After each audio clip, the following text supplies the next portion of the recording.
నా గురించి నేను చెప్పుకోవాలంటే నా పేరు రమేష్ అండి. వృత్తిరీత్యా బట్టల వ్యాపారం చేస్తూ ఉంటాను. ప్రస్తుతానికి సోషల్లీ విశ్వ హిందూ పరిషత్ కడప నగరానికి అధ్యక్షులుగా ఉన్నాను నేను.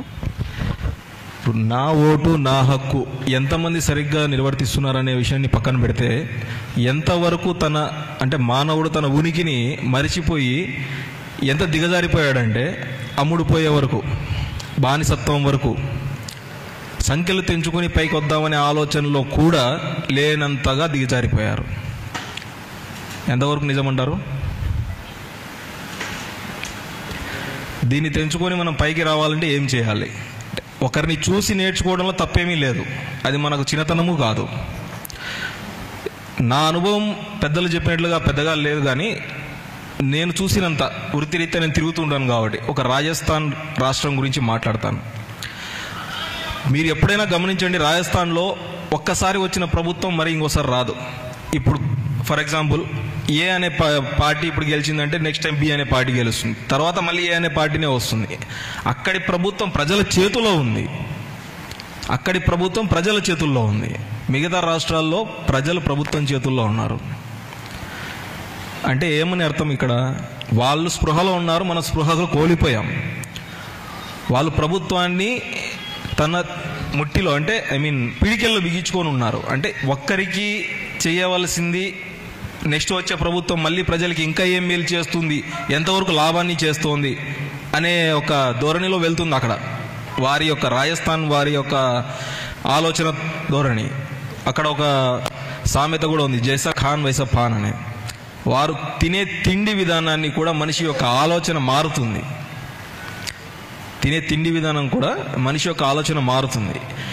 కొన్ని మార్పులు మనిషి తినే తిండి విధానంగా మారినప్పుడు ఆటోమేటిక్గా తన జీవన శైలి కూడా మారుతుంది, ఆలోచన మారుతుంది, పద్ధతి మారుతుంది, వ్యవహారం మారుతుంది, సంఖ్యలు తెగుతాయి.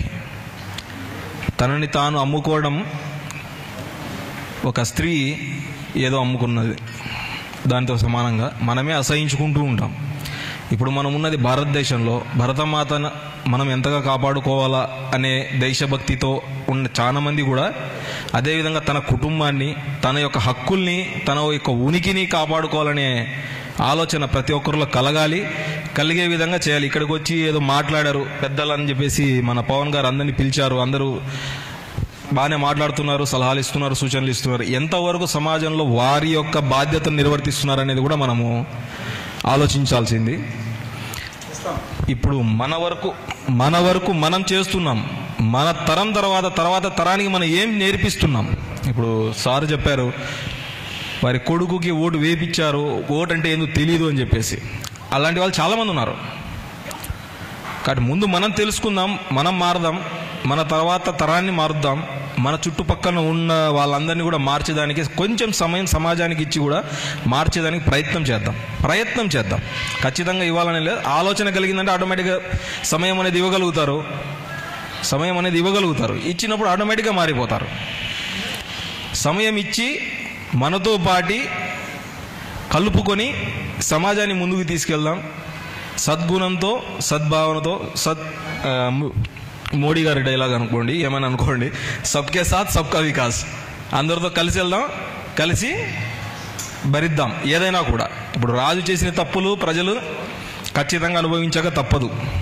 ఆ యొక్క శాపనార్థం అనుకోండి, శిక్ష అనుకోండి, ఏదైనా అనుకోండి. అదేవిధంగా ప్రజలు తప్పు చేస్తే శిక్షించేదానికి హక్కు రాజుగారికి ఉంటుంది.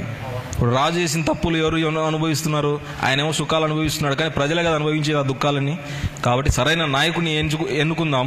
అమ్ముడు పోవడం మంచి పద్ధతి కాదు. కొంచెం మనుషులు మారుద్దాం, సమాజానికి సమయం ఇద్దాం, చేయూతనిద్దాం, మన వంతు బాధ్యత మనం నిర్వర్తిద్దాం. సంఖ్యలు తెంచుకొని మనం బయటికి వద్దాం. ఈ అవకాశాన్ని కల్పించినందుకు పవన్ గారికి తప్పుగా ఏదైనా మాట్లాడింటే క్షమించాలి. తెలిసినంత మాట్లాడాను, నా అనుభవం కొద్ది ఏదో కొద్ది. Thank you.